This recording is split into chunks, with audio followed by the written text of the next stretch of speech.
Assalamualaikum warahmatullahi wabarakatuh.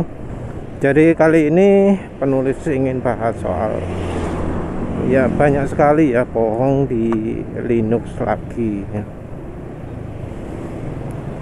Kali ini yang orang Indonesia. Sebelumnya penulis ngomong ada beberapa orang yang ngomong kurang jauh mainnya, kurang anu mainnya. Nah kali ini ada lagi yang bohong. Jadi penulis kan sengaja hindari body Linux karena basisnya adalah Ubuntu. Ya kalau Ubuntu baru nggak mungkin ringan ya, pasti berat dalam hal memori bukan respon. Karena kalau kecepatan respon sistem termasuk lebih baik daripada yang Linux lama ya. Jadi malah yang baru yang lebih responsif, tapi dari sisi pemakaian memori termasuk berat.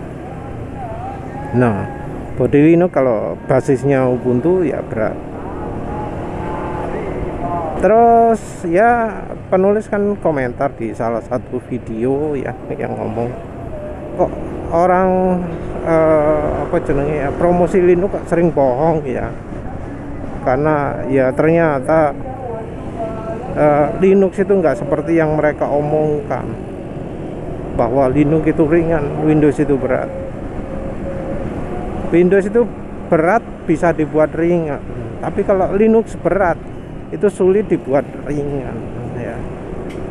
Ada perbedaan itu, karena Linux beratnya itu bukan dari bukan dari karena softwarenya kebanyakan, bukan karena servisnya kebanyakan bahkan bukan karena desktop saja tapi lebih karena aplikasinya yang bikin berat. Ada yang ngomong bahwa body Linux itu ringan. Saya ini komentar dari body Linux pemakaian memori 1 MB saja karena penulis sudah nyoba cukup banyak Linux sudah 42 kali install penulis ragu itu body Linux yang versi apa, browsernya pakai apa, versi browsernya berapa. Jadi ada kriteria untuk instalasi Linux, yaitu browsernya harus terbaru Terus anggap aja lah Linuxnya boleh Linux lama, tapi aplikasinya harus baru, harus modern semua. Itu syaratnya karena kan klaimnya Linux itu ringan, artinya Linux yang baru juga harus ringan. Penulis terus kemudian coba download body Linux ternyata ada banyak varian, ono 5 varian nanti penulis buat khusus videonya untuk menguji penulis nggak pakai PC beneran tapi pakai virtual box karena biar memorinya beneran bisa kelihatan karena kalau pakai PC beneran kan penulis nggak punya yang 1 giga, punyanya yang 2 giga minimal. Nah kita lihat lah nanti kalau 1 giga gimana, sekalian dari Windowsnya nyoba jalankan browser memori 1 giga gimana. Untuk yang baru browser baru tapi pemakaian memorinya sedikit, itu ada Chromium. Kalau Firefox itu pemakaian memorinya terlalu besar itu nanti penulis lihat tapi dari pengalaman penulis kalau orang ngomong Linux, maka Linux yang populer itu nggak ada yang ringan. Ubuntu, Linux Mint, apa sih Linux yang terkenal di Indonesia itu? Kayak Red Hat Linux itu bukan Linux yang ringan. Ubuntu itu juga bukan yang ringan. Apa maneh yang orang Indonesia kenal, Langit Ketujuh ya, itu juga bukan Linux yang ringan. Paling nggak berat bootingnya, pemakaian memori juga termasuk besar, entah kenapa. Padahal Linux yang jadi dasarnya Void Linux itu pemakaian memorinya kecil. Kita ngomong Linux terkenal ya, itu pemakaian memorinya besar-besar. Terus bagaimana dengan Linux yang terkenal memorinya kecil?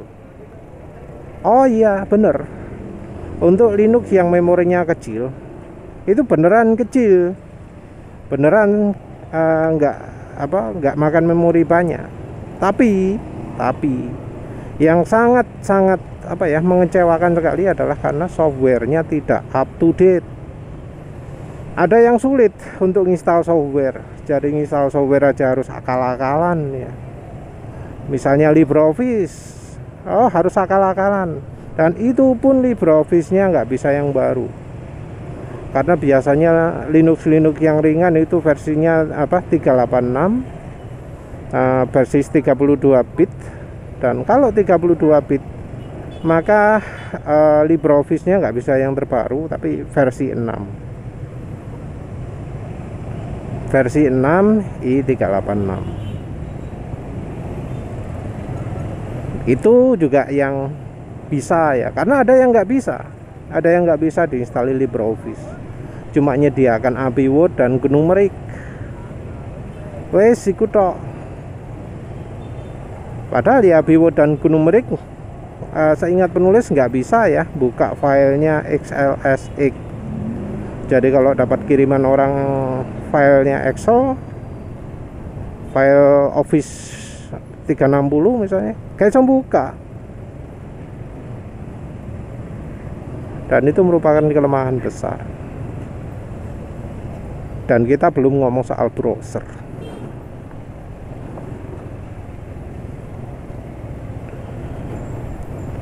Browser itu seringkali diinstal yang bukan terbaru. Jadi ada variannya Firefox, ada variannya Chrome, tapi yang versi lama, seperti misalnya Light, Evipani, Conqueror, Poman itu. Dan browser lain yang nggak bisa ngeplay videonya YouTube. Jadi ketika kita buka YouTube, sampai ono tulisannya mohon upgrade browser Anda. Seperti itu ya. Nah, kan itu parah. Padahal sekarang ya ada sampai Facebook, sampai Twitter, Instagram. Kalau nggak bisa buka, terus mau ngapain gitu loh? Karena sekarang ini zamannya HTML5 ya. Dan browsernya adalah browser yang ya masih belum HTML5. Ya nggak berguna kan. Iya, zaman dulu orang itu pakai browser, pakai text mode sederhana, pakai IRC. Kalau sekarang siapa yang pakai IRC itu? Ono software IRC ini gawe opo? Arep digawe opo IRC ini? IRC itu software chatting ya. Zaman sekarang ya, browser itu sudah jadi salah satu aplikasi yang paling banyak menyita resource, paling banyak menghabiskan memori, paling banyak menghabiskan prosesor. Dan ini berlaku baik di Windows maupun di Linux. Di Windows ada Chrome, di Linux juga ada Chrome. Di Windows ada Firefox, di Linux juga ada Firefox, dan juga sempalan atau fork yang lain yang intinya sama. Mesinnya Chrome, mesinnya Firefox, wes nggak ada yang lain. Yang membedakan adalah efisiensi dari compilernya.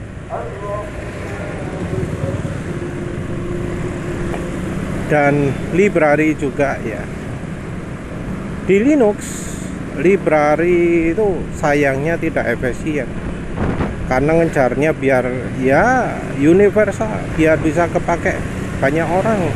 Akhirnya yang namanya library itu bengkak luar biasa, yang menyebabkan ya akhirnya Firefox-nya jadi makan memori lebih banyak, Chrome-nya juga makan memori lebih banyak di Linux. Ada memang gerakan untuk bikin efisiensi memori lebih baik, yaitu MUSL ya, MUS singkatan dari apa, tapi itu termasuk dari library-nya. Library-nya MUSL itu lebih ringan ya daripada yang normalnya. Tapi Linux yang menggunakan MUSL bukanlah Linux yang populer, baik di pemakaian memori, baik Linux yang dikenal pemakaian memorinya kecil maupun Linux yang dikenal mereknya oleh banyak orang. Kenyataannya seperti itu. Jadi kalau ada orang klaim, oh Linux gini, Linux gini, Linux gini, seringnya itu mengacu ke Linux masa lalu yang sudah kadaluarsa, yang softwarenya kadaluarsa, yang sampai sekarang nggak berkembang. Ini masih ada sampai sekarang, ada Linux yang padahal rilis terbaru versi 2024 bulan Mei, sekarang bulan Mei, tapi ternyata isinya adalah aplikasi-aplikasi masa lalu yang orang sekarang nggak pakai. Aplikasi-aplikasi yang dulu memang dianggap berguna, tapi sekarang sudah nggak relevan lagi.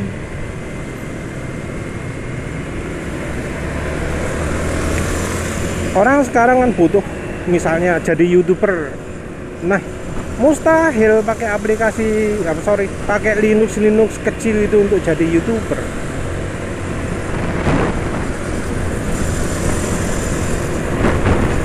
Oh, OBS Studio. Nah, Linux yang bisa diinstalli OBS Studio itu bukan Linux yang kecil.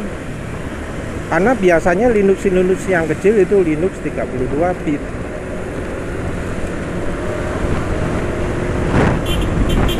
Kenyataannya ya, Linux yang kecil itu Linux yang nggak umum. Dan ini penulis ngomong yang versi 64 bit ya. Versi 64 bitnya itu ada Linux kecil, tapi nggak umum. Siapa yang menawarkan Linux Slackware, menawarkan Linux Gentoo, menawarkan Linux yang pakai MUSL? Siapa? Di Indonesia nggak ada ya, penulis nggak lihat ada gerakan seperti itu. Oh, pakai Gentoo saja, pakai Slackware saja, softwarenya efisien. Yang jadi fokus seringnya bukan efisiensi, walau judul videonya itu kecil. Penulis tadi lihat ada yang menawarkan Zorin OS. Wah,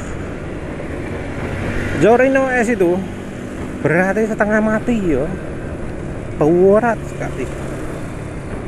Kalau nggak salah bootingnya lama sekali gitu ya.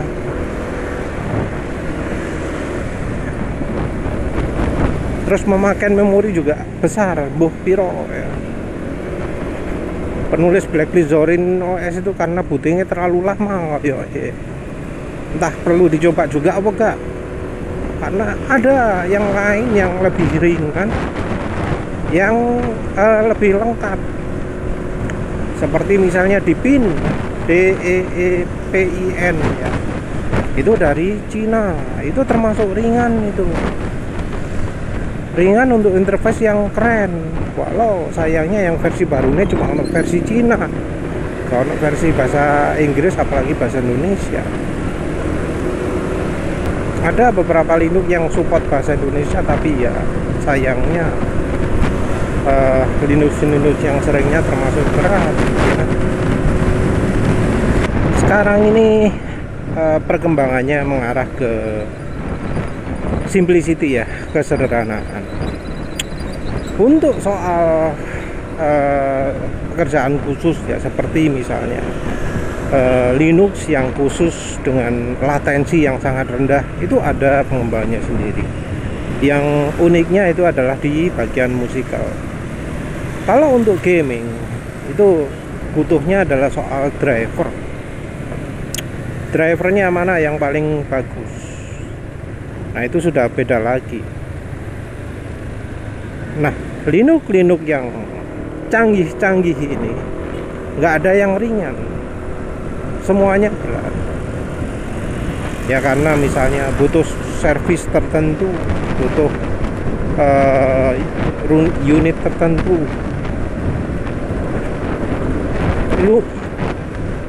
Linuxnya kencang hanya untuk keperluan tertentu saja. Jadi misalnya kalau gaming, kencangnya juga untuk gaming. Untuk yang latensi rendah, untuk misalnya audio processing real time, itu juga khusus. Jadi Linux khusus ini biasanya bukan Linux populer. Jadi Linux yang ya ditujukan hanya orang-orang tertentu saja, yang mungkin bisa dijadikan desktop, tapi bukan itu fokusnya. Jadi kebutuhan antara pemakai biasa dengan pemakai khusus itu bisa beda. Sekarang di Linux sudah seperti kayak Android ya. Android ada Play Store, di Windows ada Microsoft Store, di Mac ada Apple Store. Nah, di Linux juga ada gerakan ke situ. Apa ya, salah satunya Flatpak, Git, apa mana? Nix, bola. Jadi ada semacam seperti itu yang tujuannya adalah untuk membuat instalasi aplikasi itu jadi lebih gampang untuk semua jenis Linux. Jadi Linux apapun misalnya ya, yang penting sama-sama 64 bit, bakal bisa menjalankan aplikasi hanya dengan menginstal modul itu. Ada usaha gerakan seperti itu. Jadi misalnya penulis nyobanya masih Flatpak ya, Flatpak install Chrome, ya wis tinggal diinstal. Cuma tentu ada konsekuensinya ya, masih ya, seperti misalnya penulis nyoba Vivaldi freeze, gak bisa apa-apa no. Mungkin ada aplikasi yang berhasil diinstal seperti Chrome ya, tapi ternyata bikin Chromium bawaan Linux aslinya jadi nggak bisa dipakai gitu. Terus pemakaian space-nya juga di model Flatpak itu semua library-nya bakal diinstalkan, disertakan oleh Flatpak ini. Sebagai hasilnya ukurannya jadi bengkak luar biasa, jadi besar sekali. Jadi ya berkali lipat dari kalau install secara natif, secara apa jenenge bahasa Indonesia ini natif itu, secara aslinya pakai bawaan Linux-nya. Pemakaian harddisknya jauh lebih besar. Tapi kalau pemakaian memori tidak ya, pemakaian memori tidak bergantung pada ukuran file yang disimpannya ya.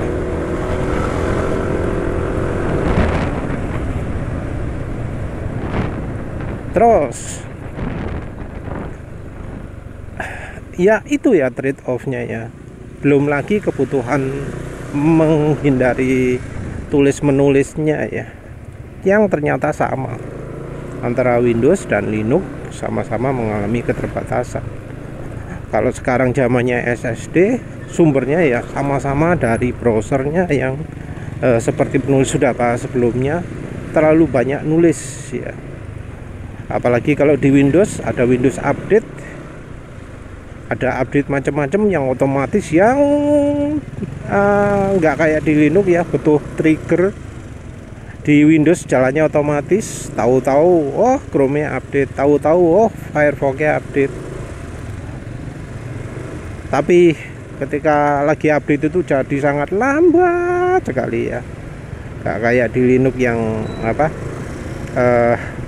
harus di trigger oleh pemiliknya dulu baru oh update, ada update ya jalankan, wis tinggal tidur tuh ya. Kalau di Windows nggak bisa gitu. Kadang juga Windows update-nya ya, mungkin ada yang pernah ngalami di laptop lama sampai seharian nggak selesai, 18 jam hanya untuk update ya, seperti itu. Update itu yang jadi problem ya. Di Linux juga sama, update juga bisa lambat. Kenapa lambat? Ya karena anunya ya, sumber filenya ya. Jadi kalau di Windows lambatnya itu karena akses filenya itu luar biasa banyak, luar biasa nggak karu-karuan gitu ya. Kalau di Linux yang jadi sumber adalah karena sambungan internet ya. Sambungan internetnya adoh kan sing tidak. Jadi update opo gitu ya.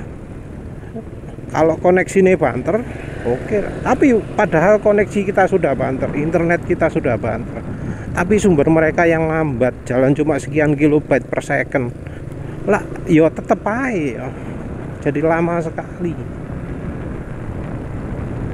Dan itu ketika lagi update itu seringnya ya mengganggu akses file komputernya, yang bikin lambat juga. Jadi yang namanya Linux itu tetap ya, kalau ada yang mengklaim oh bisa gini, bisa gini, bisa gini gitu ya, itu seringnya adalah pengetahuan masa lalu, bukan pengetahuan sekarang. Kalau sekarang ya sama saja. Ada kebutuhan nge-game, nginstal Steam, iya di Linux bisa, tapi bukan di Linux yang ringan-ringan itu. Linuxnya yang Linux berat-berat itu kalau cari yang terkenal. Baru kalau ngupak-ngupak semua Linux dicari baru ketemu yang kecil. Realitanya seperti itu. Ya wes lah, itu saja. Terima kasih sudah menonton. Assalamualaikum warahmatullahi wabarakatuh.